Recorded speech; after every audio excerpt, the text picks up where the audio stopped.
Buenas noches a todos. ¿Se oye? ¿Se oye allá atrás? ¿Se oye? Bueno, por favor, si pudieran apagar los celulares. Quisiera que me dijeran si ustedes oyen allá atrás, los que están en el fondo. ¿No? ¿Se oye? Sí. Oh, muchas gracias. Ok. Bueno, muy buenas noches a todos. Quisiéramos, nosotros tres, Graciela Bucci, el maestro de guitarra Carlos Molina y yo, agradecer a todos ustedes su presencia aquí esta noche a pesar de la lluvia. Agradecer a la doctora Ellen Lismore Líder, presidente actual de NACAE, a toda la directiva de NACAE, esta invitación tan generosa. Quiero singularizar también al doctor Federico Giustiniani, que tanto entusiasmo puso en que se lograra esta actividad, y a la señora María del Carmen Urizar, que es cienfueguera también, por cierto, por toda la colaboración que nos dio. Me complace ver que hay aquí amigos cubanos, amigos venezolanos, que hay aquí amigos nicaragüenses como Ramsés Vallejo, que vino a representar a mi gran amiga Nidia Palacios, miembro de número de la Academia Nicaragüense de la Lengua. Y quisiera aquí saludar de manera especial también a alguien a quien conocí en Caracas por una visita que ella hizo allá hace 25 años, a la señora Lourdes Sayas Bazán, por todo el estímulo que me dio hace 25 años, cuando mis libros de hoy eran manuscritos. Y bueno, yo supe que ella estaba allí, fui a saludarla. Muchas gracias, Lourdes, por todo el estímulo que me diste entonces. Muchas gracias. Bueno, entonces, ahora quisiera decirles a ustedes brevemente cuál ha sido la historia de este libro. Este libro, como ustedes pueden ver, el libro que vamos a presentar hoy, tiene una novela que se llama El presidiario de la Tierra del Fuego y tiene los poemas del fin del mundo. Una servidora escribió El presidiario de la Tierra del Fuego y Graciela Bucci escribió los poemas del fin del mundo. Ahora, ¿cómo se nos ocurrió hacer esto? En el año 2009 yo estuve en la Argentina por 3 meses y ella, su esposo y yo decidimos hacer un viaje a la Tierra del Fuego. Ninguno de los tres había visitado la Tierra del Fuego. Fuimos para allá y lo primero que me impactó fue la belleza del paisaje. Un paisaje de mar con veleros, un paisaje de montaña, un paisaje precioso. Y le agradezco al esposo de ella, al señor Guillermo Besteiro, toda la gentileza que tuvo conmigo. Tomó las fotos, todas estas fotos que ustedes ven ahí, la foto de la carátula, la foto de Ushuaia de noche. Descubrí que Ushuaia es la capital de la Tierra del Fuego y que bueno, él nos llevó además a recorrer una buena parte de la provincia. Y también cuando hicimos entrevistas a los antiguos pobladores hizo preguntas muy interesantes. Así que te doy las gracias, Guillermo, por toda tu colaboración. Y ahora le paso el micrófono a Graciela, que les va a hablar un poquito de la Tierra del Fuego. Buenas tardes a todos. Gracias por este recibimiento. Gracias a la doctora Ellen Líder y en ella a todos sus colaboradores de NACAE. En realidad, estar acá en Miami, en esta ciudad, es un poco para mí como estar en mi segunda casa. Tengo una casa acá, vengo a menudo, me siento muy cómoda, muy bien recibida. Y bueno, realmente esta presentación es para mí como una continuidad de las presentaciones que hemos hecho ya de este libro en Argentina con Josefina. Lo hemos presentado en Buenos Aires, en la provincia de Chubut, Trelew, en Puerto Madryn, Es un libro que ya ha hecho un recorrido en Mar del Plata, que es una ciudad turística junto al Océano Atlántico, tal vez ustedes la han oído nombrar. De modo que, bueno, ahora tocó el turno de venir a este libro acá a presentarse en el lugar a donde nació, porque la primera edición del libro fue hecha acá en Estados Unidos, la segunda edición en Buenos Aires. Y además de agradecer la presencia de todos ustedes, la mayoría muy amigos de Josefina, lógicamente, me siento sumamente emocionada porque me he reencontrado acá con una amiga argentina a quien hacía mucho que no veía. Gracias por venir, traerme un pedacito de Argentina en voz. Gracias. Bueno, primero tengo que tomar posición de parada para explicarles qué ha ocurrido con este mapa, que es muy chico, no es realmente lo que yo quería mostrarles. No logré que me hicieran una ampliación como para que pudiera ser visto por todos. Pero bueno, la idea era ubicarlos geográficamente. ¿Se escucha? ¿Sin micrófono?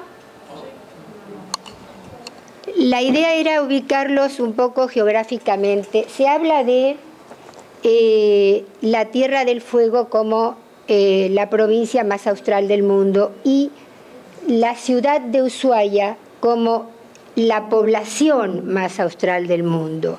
Y así es, efectivamente así es. En este mapa que es del continente americano, creo que lo perciben, como perdida. ¿Me das una manito? Gracias. Ahora sí, perdida en el sur del sur, encontramos Tierra del Fuego, que es una isla, está unida al continente por un estrecho, el estrecho de Magallanes, uno de los conquistadores, y la ciudad capital de esa isla de Tierra del Fuego es Ushuaia, a donde fuimos a conocer y a visitar muchas de las cosas que ya prometían asombrarnos. Habíamos leído bastante, teníamos información tomada de diversos libros, de internet desde ya. Y bueno, ocurrió que una de las primeras cosas que visitamos fue la cárcel de la Tierra del Fuego, también llamada Cárcel del Fin del Mundo, hoy transformada en museo. Hemos tenido la suerte de contar con un guía de turismo maravilloso. Siempre digo que la función que cumplen los guías de turismo es fundamental. Aquellos que hacen viajes o han hecho viajes, a veces terminamos de enamorarnos de un lugar por lo bien contado que está ese lugar, su historia, sus personajes. Bueno, encontramos a un apasionado de la historia de esta cárcel del fin del mundo y nos apasionamos nosotras también. Y a partir de ese momento, a pesar de que seguíamos haciendo visitas, fuimos todos los días hasta que terminó nuestra visita a Tierra del Fuego a la cárcel. Por eso mi esposo a veces dice que en realidad él no visitó Tierra del Fuego, sino que visitó la cárcel, porque estuvimos ahí gran parte del tiempo. Y así nació la necesidad de crear este conjunto de géneros que se han aunado, el género narrativo y el género poético, que tienen por supuesto un eje troncal, que es en primer lugar los personajes que ha creado Josefina. Ella les va a hablar después de la novela, y mis poemas están basados en esos personajes, en el entorno histórico, social, geográfico, y también, por supuesto, en las sensaciones múltiples que se generan cuando uno visita un lugar así. Y sí, en verdad, las sensaciones son múltiples. A veces hay dicotomías, porque los climas que se nos han presentado cuando visitábamos esos pasillos fueron de horror, de terror en algunos lados, en algunos momentos, perversiones que nos fueron contadas, pero también la esperanza, que en muchos de los casos de estas personas era la única posibilidad de sobrevida, es decir, aferrarse a la esperanza, la piedad. Hay piedad en la forma como fueron mirados algunos de sus protagonistas, y Josefina lo manifiesta perfectamente en su narrativa. De modo que, bueno, una serie de climas vamos a vivir acá. Me gustaría que ustedes puedan coincidir con nosotros cuando lean la novela. No era nuestra idea producir ningún golpe bajo en aquella persona que está leyendo, ni ahondar en las cosas más terribles del régimen carcelario. Muchos de ustedes, yo creo que todos nosotros sabemos qué puede pasar en un régimen carcelario. Hay muchas cosas que son comunes. Acá lo diferente era el clima, un clima absolutamente inhóspito. Muchas personas no podían sobrevivir a esto. Algunos decidían no someterse a lo que podía llegar a ser su vida en esa prisión. Uno de los presos dijo que él no iba a ir ahí, iba a matarse si fuera necesario antes de llegar, y así lo hizo. Está tomado también, y está tomado en un poema. Y muchos fueron los que encontraron allí tal vez un principio de redención. La redención también es posible. Hubo periodos, esta cárcel, pensemos que funcionó durante muchos años. En el año 47 fue cerrada durante el gobierno del general Perón en Argentina. Pasaron directores de cárcel terriblemente sádicos, que se ensañaban realmente con los presos, pero también hubo directores que trataron de sacar lo mejor de ellos mismos, haciendo que estos practicaran sus oficios, carpinteros, panaderos, algunos que arreglaban zapatos, en fin. Y hasta llegaron a incorporarse, y Josefina lo va a decir, a lo que era la vida diaria de la gente de Tierra del Fuego y de Ushuaia en especial. Ushuaia no hubiera existido si no hubiera existido la cárcel, porque como pueblo no existía el pueblo de Ushuaia. Fue creciendo en torno de la cárcel. Se fueron agrupando las familias de carceleros, familias de personas que trabajaban allí en la cárcel en diferentes puestos. Eso fue generando la necesidad de que hubiera también diferentes tipos de comercios, de modo que fue creciendo muy poquito a poco un pueblo incipiente que luego se transformó en una ciudad importante como lo es hoy en día. Hemos tenido una suerte muy grande cuando nos encontramos allá ya en la cárcel, porque la directora de la municipalidad de Ushuaia, la directora de Cultura, nos brindó todo tipo de apoyo, viendo el interés que nosotros teníamos por este tema y comentándole que nos gustaría hacer una novela o algún tipo de escrito. Todavía no estaba esto muy mentalizado, qué es lo que íbamos a hacer, pero nos prestaron todo tipo de apoyo. Nos pudimos reunir con pobladores originarios, nos reunimos en casas de algunas de las familias originarias. Hay una foto en la que estamos con una señora, la señora Padín, que nos dio todo tipo de información acerca de lo que ella había vivido cuando era pequeña, cuando todavía estaba en la cárcel funcionando.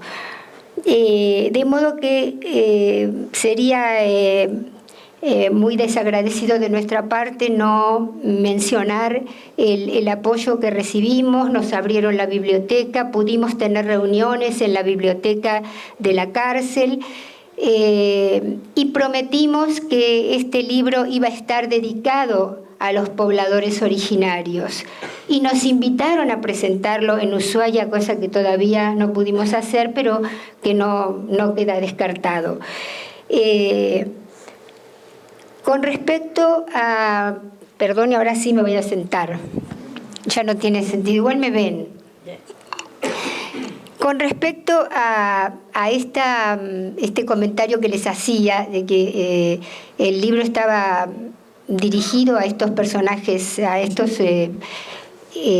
habitantes originales, nosotros escribimos en coordinación con Josefina, y esto sí lo quiero leerles textualmente: este libro es un homenaje a los valerosos, indispensables pobladores originarios de Ushuaia, sin cuyo tesón no se hubiera forjado esta ciudad hoy pujante. Como les decía, hubo sentimientos ambivalentes en mi caso personal que tuvieron mucho que ver en el momento de hacer la poesía. Cuando se habla de verdad y de mentira, a veces también pensamos, sí, que la justicia no es infalible. Allí hubo gente purgando culpas que no le pertenecían. También hubo personas que eran terriblemente virulentas en cuanto a su grado de criminalidad. Realmente no podemos decir que todos quienes allí estaban merecían estar en ese lugar. Realmente era llamada también la Siberia argentina. Las condiciones en muchas circunstancias eran infrahumanas, las condiciones de vida. Pero especialmente me quiero referir ahora a uno de los presos que hubo y que a lo mejor algunos de ustedes lo han oído nombrar, porque pasó a formar parte de los criminales en series más conocidos mundialmente hablando, y era Cayetano Santos Godino, llamado también el petizo orejudo. En muchas partes cuando hablamos de esto nos asientan, ¿no?, con la cabeza porque lo han oído nombrar. Veo que acá no, pero bueno, les comento.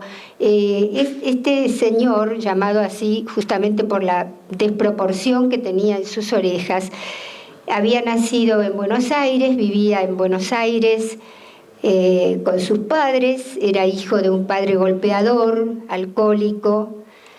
Tenía, por supuesto, problemas neurológicos. Él mismo confesó haber matado a 4 niños, haber intentado otros tantos asesinatos que no llegaron felizmente a puerto, porque fue encontrado o por los padres de los niños o por la policía. Era piromaníaco también. Entonces, ¿qué ocurrió? Cuando los médicos de la cárcel se reunieron, recurriendo a algunos estudios realizados por el antropólogo criminalístico Lombroso, italiano, quien decía que tenía mucho que ver el aspecto físico, las malformaciones físicas, con el grado de criminalidad de una persona.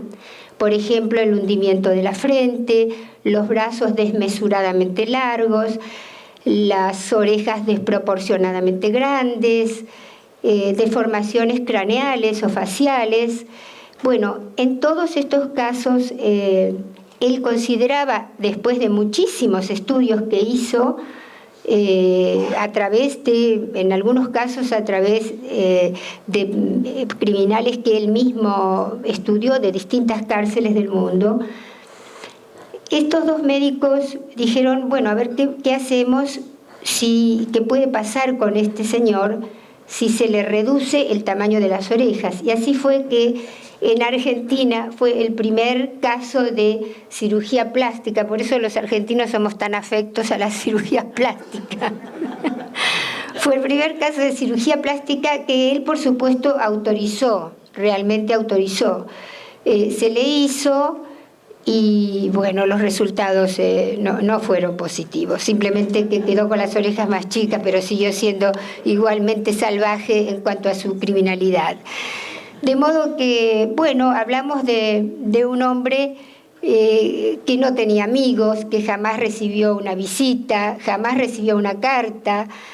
Sus mismos padres se manifestaron impotentes para poder soportar ya a este niño cuando tenía 7 años. A los 7 años fueron a pedir por favor a la policía que lo encarcelaran a donde consideraran conveniente y por el tiempo que consideraran conveniente, porque era imposible seguir adelante con él.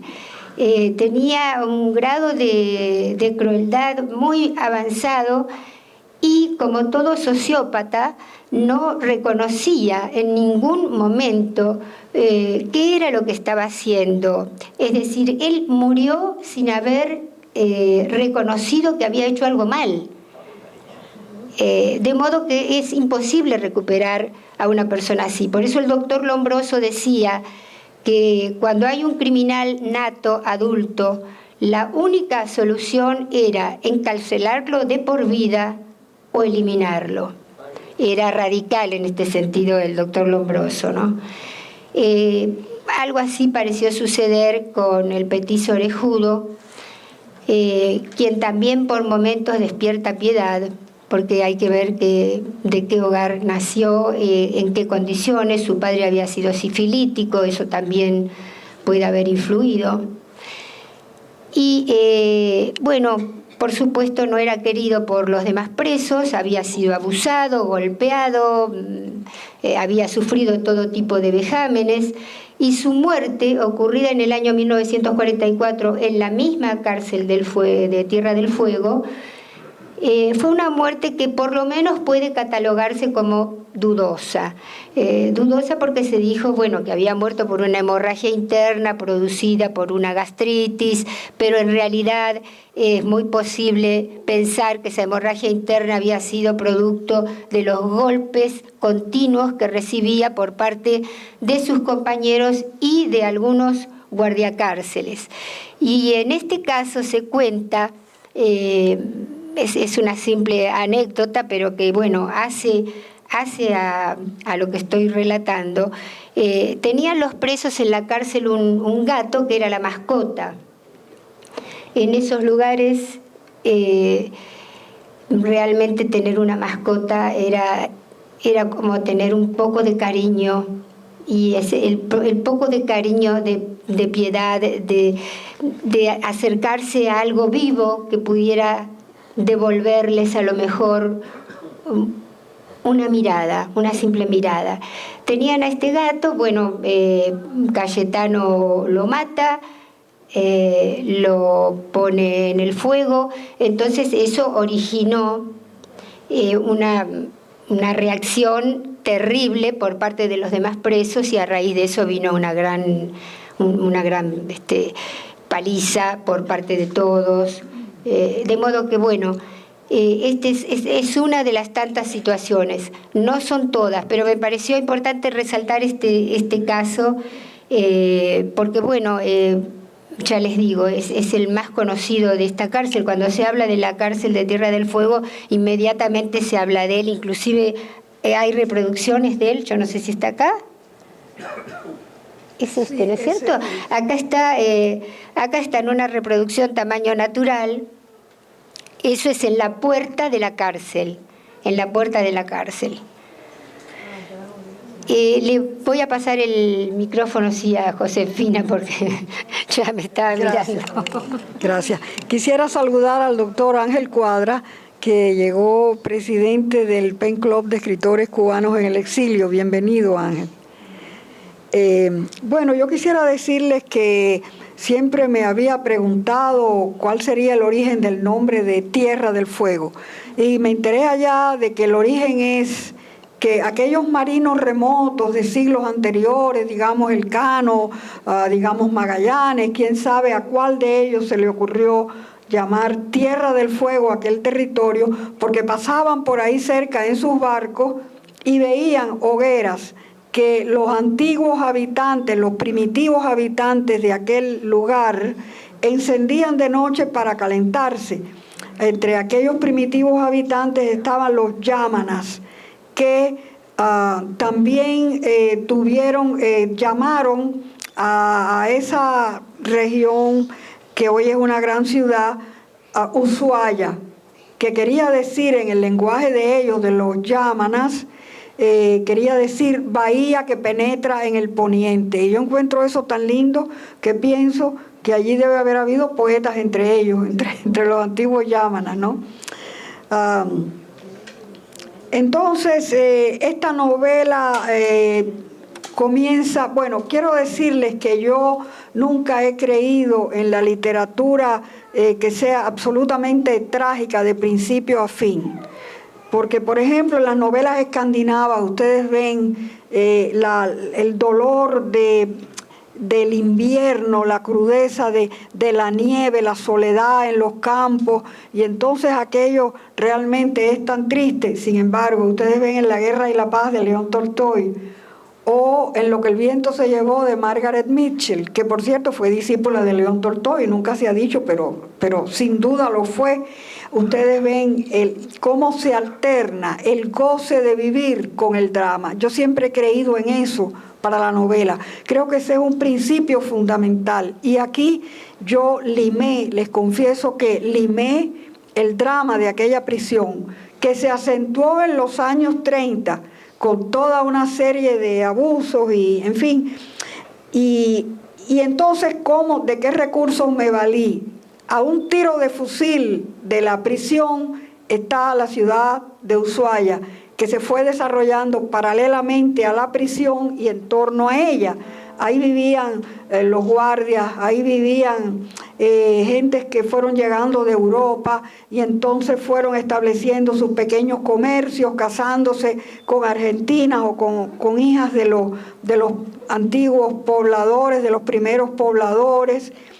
Y tenían hasta su cine, un cine mudo, y de noche se iban al cine y dejaban a sus niños solos en la casa, porque quiero decirles que allí nunca se dio, según nos aseguraron los que hoy son ancianos, y en aquella época eran niños cuando esto se fundó, nos aseguraron que allí jamás uno de aquellos presos violó a un niño ni a una niña, eso que está hoy tan extendido, el drama del abuso infantil, no, nunca se vio, y tampoco, y confiaban en ellos los dueños de aquellas casitas, que al principio eran como unas 200 familias y después crecieron a 1000.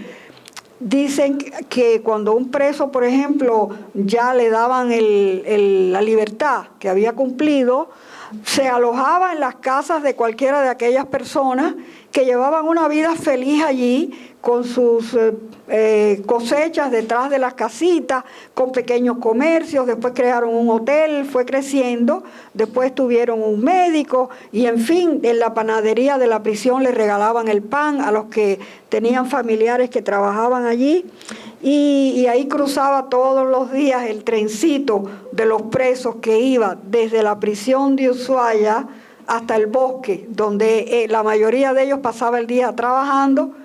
Otros formaban parte de la banda de música, otros arreglaban calles, se ocupaban de extender la electricidad, y así fue. Y yo quise ir también mostrando esas cosas para que se viera lo grato de la vida y para que el lector pudiera respirar y no fuera todo drama. Esta novela comienza con una fecha definida, el 7 de noviembre de 1918. ¿Por qué esa fecha? Si en definitiva la prisión se fundó a fines del siglo XIX.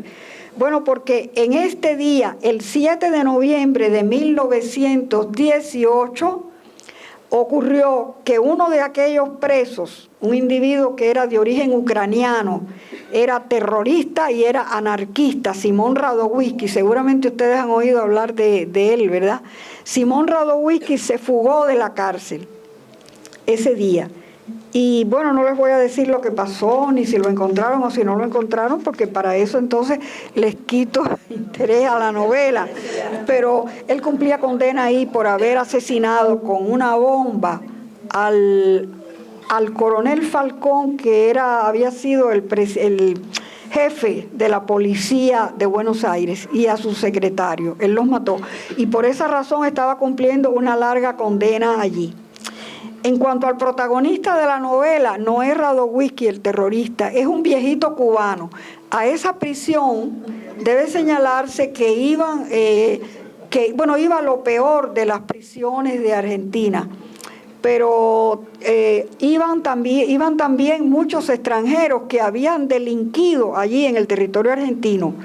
Y este viejito cubano, todo el mundo se preguntaba cómo era tan suave, tan bueno, tan amable, y parecía que había matado, pero él nunca hablaba de sí mismo. Y se sabía que había matado porque ellos tenían un distintivo, llevaban un distintivo sobre el pecho rojo, que indicaba que habían sido condenados por asesinato. Este viejito, yo lo concebí como cubano, porque siempre me ha gustado acercar a mi pueblo con el pueblo argentino. He notado allá, todas las veces que he ido, una gran simpatía por el pueblo cubano. Y además por un motivo de orden técnico, porque a mí me resultaba mucho más cómodo controlar, digamos, el habla de un viejito cubano que el habla de un viejito argentino. Y dicho sea de paso, mis amigas de allá me revisaron el libro para ver si yo había cometido errores en las expresiones argentinas y en fin, bueno. Entonces, eso es lo esencial que yo quería decirles, y ahora les voy a leer algo de la novela. Les voy a leer algo de la novela.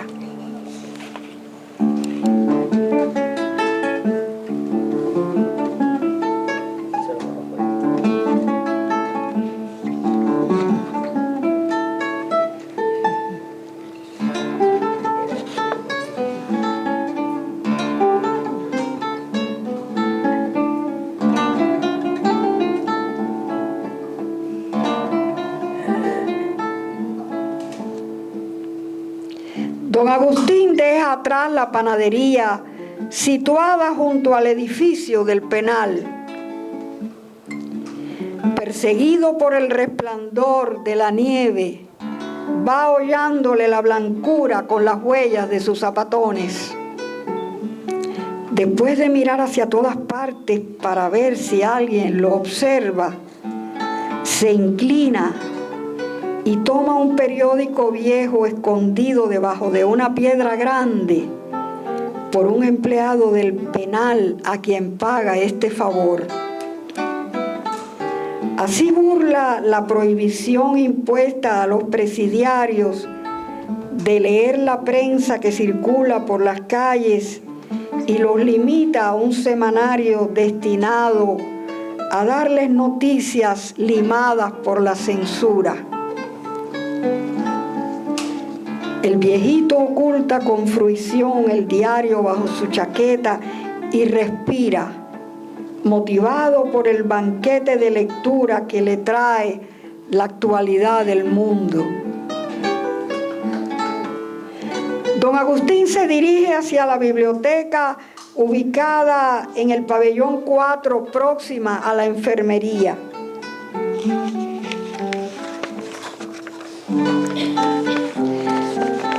Otra vez le irrumpe en el foco esencial de la memoria aquella joven mestiza del Caribe con su falda de algodón en colores vivos, con caderas cimbreantes y senos erectos bajo la blusa que le marcaba la cintura.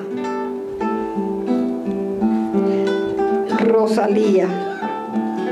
Se llamaba Rosalía, pobrecita, piensa el anciano, que rechaza con dolor esta imagen, y cuando se pone a ordenar libros que le devolvieron el día anterior, va pensando con melancolía. Lo peor de la prisión es la carencia de una mujer. Mujer como compañera y como amante. Aunque me pudiera visitar solo de vez en cuando. La ilusión de una mujer a quien amar es insustituible. Y aquí ningún preso tiene ese alivio.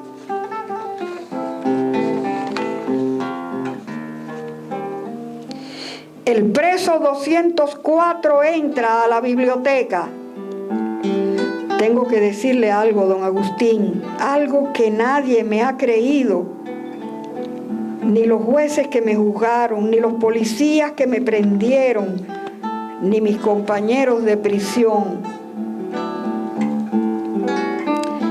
Ojalá que usted me crea. Llevo 25 años acá me he puesto viejo antes de tiempo y soy inocente. ¿Me cree? Mira al anciano con la intensidad de sus ojos oscuros. Yo no maté al pibe aquel y he tenido que soportar 25 años aquí oyendo contar crímenes a estos hombres que sí son asesinos, que sí han matado. Estos hombres espantosos, ¿me cree? Insiste en la pregunta ansiosa como para escapar a la soledad de la incomunicación. Don Agustín, flaquito y de apariencia gentil y suave, insólita entre los rudos delincuentes y guardianes de la prisión, se queda pensativo por un instante. Sí, te creo.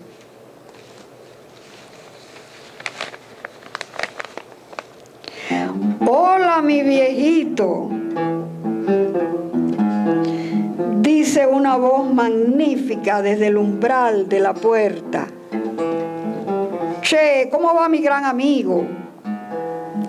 Y don Agustín se siente envuelto entre los brazos fuertes de este joven alto, hermoso, desbordante de vigor y alegría sana.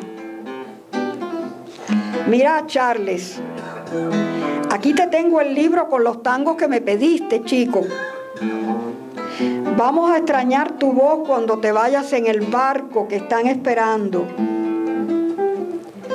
Seguro que te vas a hacer famoso en Buenos Aires con esa voz y esa juventud. Che, aparecerás en los periódicos con el sombrero ladeado, así como tienes la gorra ahora.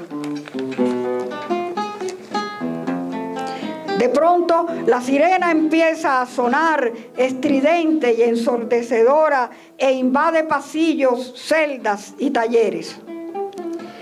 Un guardiacárcel irrumpe en la biblioteca con la velocidad de una búsqueda urgente.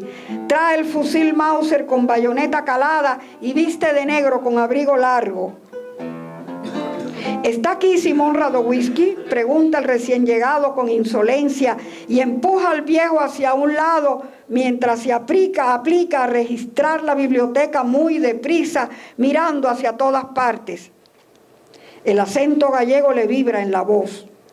Acaba de escaparse ese hijo de... ¿Lo habéis visto? Es amigo tuyo, viejo. ¿Lo habrás escondido aquí, carajo? Don Agustín y Charles Romuald Gardés entran allí donde los casi 600 cautivos van llegando para formar filas en esa gran rotonda central. Han sido traídos a toda prisa bajo vigilancia desde los talleres de labor.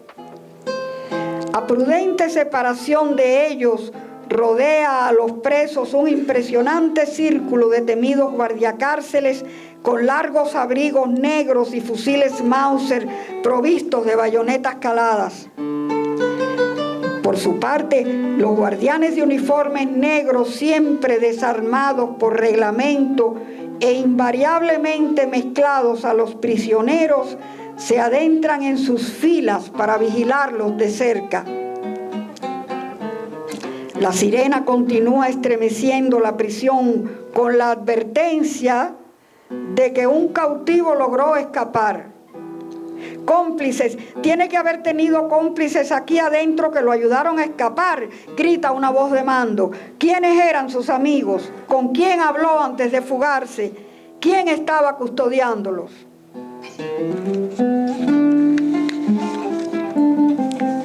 Y esta que le voy a leer es la última escena por mi parte. Esta escena es en el bosque. De pronto, a cierta distancia del sitio en que están trabajando, estallan los gritos de un guardián. Los presos miran hacia allí y ven al negro de Santo Domingo recibiendo garrotazos sin tregua alguna. Preguntan qué pasó y les dicen que por una falta cometida ordenaron darle 200 garrotazos en la espalda. El negro es fuerte y resiste al principio, mientras los presos conmocionados se van sumando al grupo que lo rodea como si fueran el público de un espectáculo.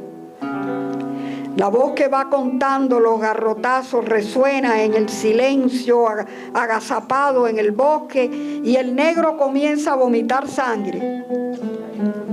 El negro sigue desplomándose sobre la nieve en la que se va hundiendo como si los garrotazos fueran clavándolo en aquella blancura que se ahueca para darle un lecho de muerte. No se sabe cómo los fusiles bajan y un silencio lúgubre se tiende sobre el bosque nevado. Los rostros expresan ira o dolor o derrota o indiferencia o placer. Los guardiacárceles dan la orden de que recojan el cadáver y se lo lleven al tren que debe conducirlo hasta la prisión de Ushuaia, donde una suma de muertos debe añadir este nombre desconocido para el mundo a las páginas de los expedientes engavetados o falsificados con mentiras o intencionalmente escamoteados. Muchas gracias.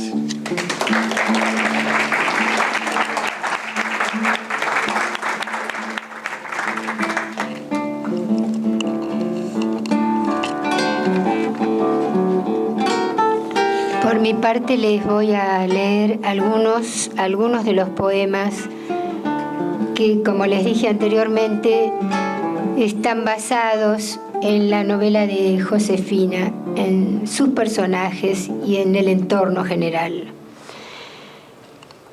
Este poema es Nadie dijo verdad, hablando acerca de el tema de la verdad, la mentira, la justicia y la no infalibilidad de la justicia. Sonaron las palabras defensa, jurado, justicia, ojos de tigre haciendo frente al miedo, un brazo de cartón sobre la Biblia, cada tanto el desgarro, cada tanto un recuerdo de fuego en la tarima. Sonó también otra palabra, culpa, y la palabra ley en boca del insecto, y el golpe seco para ordenar el circo, y el golpe seco para evitar que salte la ponzoña. La toga se llevó el trofeo, guardó la navaja junto al libro y salió dando un último portazo. Quedó un tajo en la tarde, la furia idiota de algún ángel, una sílaba, una letra, una palabra que no sonó, que se quemó en la hoguera. Nadie dijo verdad. El siguiente poema, Atrás quedó la vida. Atrás quedaron una mujer con mirada lluviosa, la pequeña con trenzas y zapatillas blancas, promesas que abortará la vida, brazos desdibujados acompañando el barco, un agitar furioso de pañuelos y murmullos de adioses que el llanto entrecortaba. Atrás quedó su pueblo chico, montañoso, allá en Europa, y en él parte de sí, y en él su libertad, y una que otra ilusión ya cercenada. Hoy todo es tan distinto. Su realidad es roca, nieve, viento, un calabozo lóbrego, un traje a rayas que recuerda miserias, gritos, nombres y súplicas que encriptan las paredes. Atrás quedó la vida.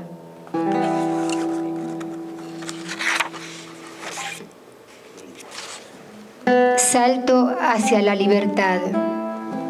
Este poema hace referencia al preso que les comenté hoy, que había decidido que de ninguna manera él iba a llegar a esa prisión.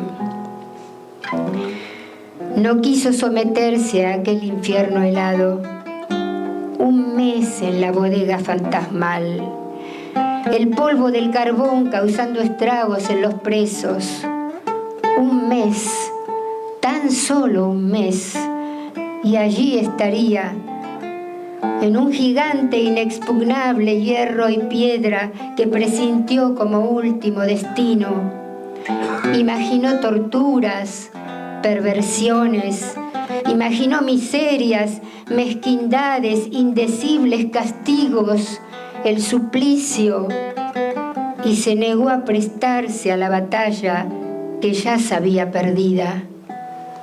Abajo, sus ojos penetraron la seducción del río que le extendía los brazos.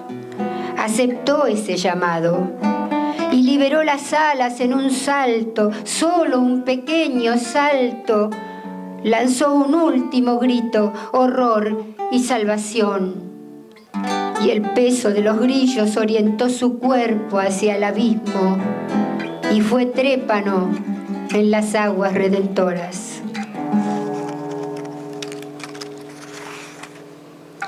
Maestro, hija de carcelero.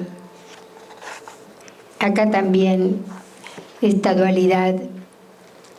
El padre, el carcelero, uno de los más atroces de la cárcel, pero es su padre. Ella es la hija, nada menos que la hija del celador más atroz de la cárcel. A veces oye aullidos que atraviesan los vientos o un relato indiferente en el almuerzo, y entonces asciende en espiral metálica ese dolor agudo en la garganta, un alarido que no se atreve a hacer, un olor repulsivo que se le pega al guardapolvo blanco. Sus amigos lo dicen, su padre es el que más castiga. Él ha matado presos con su tranca de hierro, ha visto correr sangre que brotó de sus golpes feroces. Él no tiene piedad, pero es su padre y hasta teme por él, por la venganza de tantos delincuentes que hurgarían con placer en sus llagas. Teme por él y por su alma que ha quedado atrapada entre las grietas de los calabozos. Y también piensa en ellos, los reclusos, sus causas, sus motivos, sus delitos. ¿Cuánto hay en esa gente de maldad, error, opción o el albur del destino? Pero él, el guardiacárcel, es su padre. Y ella lo seguirá esperando cada día a su regreso a casa. Y seguirá elevando una plegaria mientras indaga en la mirada hermética.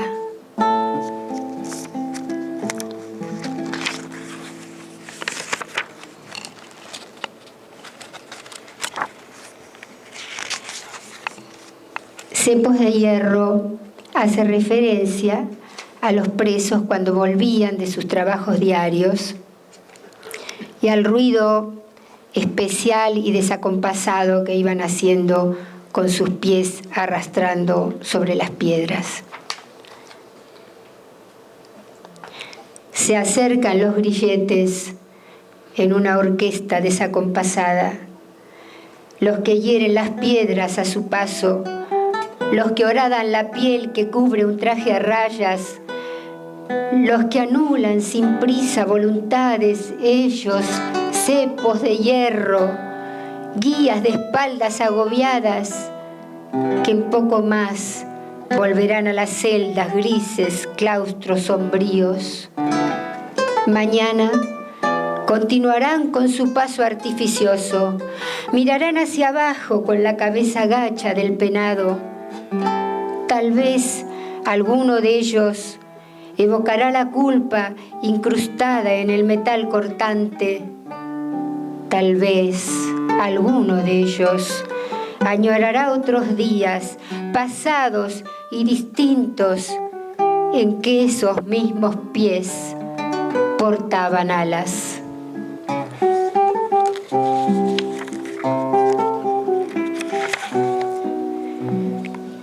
Costas inciertas se refiere a las polaquitas que sí nombra Josefina en su novela. En esa época era habitual que llegaran a las costas de Buenos Aires mujeres jóvenes europeas, muchas de ellas polacas. Muchas llegaban engañadas pensando que iban a encontrar un mejor vivir, una posibilidad de trabajo. Muchas terminaban en burdeles y muy pocas veían realizados sus sueños. Una de estas polacas está especialmente tratada en el libro, en la novela de Josefina. Entonces llegaban buques rompiendo el agua con cargas de ilusiones, besando cada letra de la palabra América con disímil futuro. Algunas eran polacas, jóvenes plenas, manojo de rubicundas mujeres niñas. Ellas, las que alternaban risas con propósitos en el vaivén del viaje hacia la costa incierta que prometía vuelos de esperanzas, que prometía abrazos, gozo, alivio. Pocas, muy pocas, apenas un puñado, llegó a cristalizar proyectos que germinaron en salitre. Pocas, muy pocas, pudieron ver la sonrisa ambigua de algún ángel que incentivó la hazaña de dejar otras tierras. Ellas, las polaquitas, blanca la carne blanda, tantas veces profanada sin clemencia, entregaron su cuerpo, su alma inocente, su lozanía virgen, alimentaron bocas que prometían brindar con hieles repugnantes. Ellas, tiernas polacas de mares tan remotos, soportaron los vidrios indagando en corolas inexpertas, soportaron las noches en plena luz del día. Cada tanto se permitían el bálsamo de un sueño. Otras aguas, otra gente, otro país, el suyo. Y algunas, las que aún podían hacerlo, hasta se permitían llorar. Muchas gracias.